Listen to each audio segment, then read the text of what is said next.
Hello everyone, আমি English দিদিমণি আর এই চ্যানেলে তোমাদের সবাইকে স্বাগত জানিয়ে আজকের ক্লাস শুরু করছি। আজকের ক্লাসে যে ধরনের বাক্যগুলো নিয়ে আমরা আলোচনা করব সেগুলো হলো রাজু এবং জিৎ মিটিং এর মাঝখানে তাদের পরামর্শ দিল। তিনি ভাষণের মাঝখানে কথা বলে সব নষ্ট করে দিলেন। আমি যখন ফোনে কথা বলছিলাম তখন কে কথার মাঝে কথা বলছিল?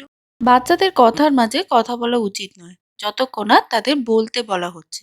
তাহলে এখানে আমরা কি দেখতে পাচ্ছি যে প্রায় প্রতিটা বাক্যতেই যে কথাটা আমরা ঘুরিয়ে ফিরিয়ে বলছি সেটা হচ্ছে আইদার মাঝখানে বা মাঝে, মানে কথার মাঝে। এবার এই যে কথার মাঝে কথা বলা, এটা কিন্তু নেগেটিভ এবং পজিটিভ দুটোই হতে পারে। মানে কেউ হয়তো কোনো পরামর্শ দিচ্ছে, ঠিক আছে, তখন অবশ্যই সেটা ভালো সাজেশন হিসাবে আমরা সেটাকে নিতে পারি।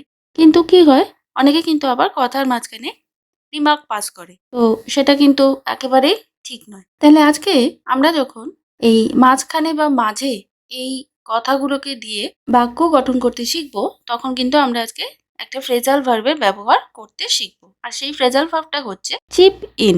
Chip in. চলো তাহলে আমরা দেখে নিই যে কিভাবে চিপ ইনের ব্যবহার করে আমরা আজকের এই বাক্যগুলোকে ইংরেজিতে তৈরি করতে পারি। তবে তার আগে এই চ্যানেলে যদি কেউ নতুন হয়ে থাকো, যে এখনো চ্যানেলটাকে সাবস্ক্রাইব করোনি, সে কিন্তু অবশ্যই চ্যানেলটাকে সাবস্ক্রাইব করে নিও। আর তার সাথে পাশে থাকা বেল বাটনটা প্রেস করতে ভুলো না। আমাদের আজকের ক্লাসে প্রথম বাক্য হচ্ছে আমি যখন ফোনে কথা বলছিলাম তখন কে কথার মাঝে কথা বলছিল? Who was chipping in when I was talking over the phone? Who was chipping in when I was talking over the phone? যখন দুজন ব্যক্তি একটি গুরুতর বিষয়ে কথা বলছে তখন দয়া করে কথার মাঝে কথা বলবেন না। Please don't chip in when two people are talking on a serious matter. Please don't chip in when two people are talking on a serious matter. বাচ্চাদের কথার মাঝে কথা বলা উচিত নয় যতক্ষণ না তাদের বলতে বলা হচ্ছে। Children should not chip in until they are being asked to do so. Children should not chip in until they are being asked to do so. তিনি ভাষণের মাঝখানে কথা বলে সব নষ্ট করে দিলেন। He chipped in the middle of the speech and spoiled it completely. He chipped in the middle of the speech and spoiled it completely. Raju এবং জিৎ মিটিং এর মাঝখানে তাদের পরামর্শ দিল।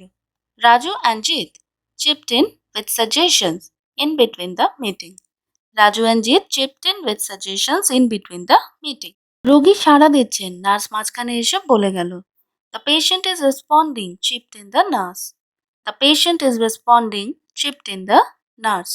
দেখে নিলাম তাহলে আমরা যে কিভাবে চিপ ইনের ব্যবহার করে আমরা ইংরেজিতে সেন্টেন্স তৈরি করতে পারি। চলে এসেছি আমরা আমাদের আজকের ক্লাসের একদম লাস্ট সেন্টেন্সে, আর এটাই হচ্ছে তোমাদের সকলের জন্য আজকের হোমওয়ার্ক। বাক্যটা হলো শ্যামের কথার মাঝে কথা বলার একটা বদ অভ্যাস আছে। শ্যামের কথার মাঝে কথা বলার একটা বদ অভ্যাস আছে। কিভাবে আজকের এই ফ্রেজ চিপ ইনকে ব্যবহার করে আমরা এই বাংলা বাক্যটাকে ইংরেজিতে তৈরি করতে পারি, আর কি হবে সেই সেন্টেন্সটা, সেটাই কিন্তু তোমরা আমাকে লিখে জানাবে আজকের কমেন্ট সেকশনে। তাহলে দেখা হবে তোমাদের সকলের সাথে এরকমই আরো একটা ক্লাসে আরো কিছু গুরুত্বপূর্ণ কন্টেন্টের সাথে। ততক্ষণ অবধি তোমরা সকলেই ভালো থেকো, সুস্থ থেকো, stay safe and happy. Bye bye, thank you and happy new year to all of you.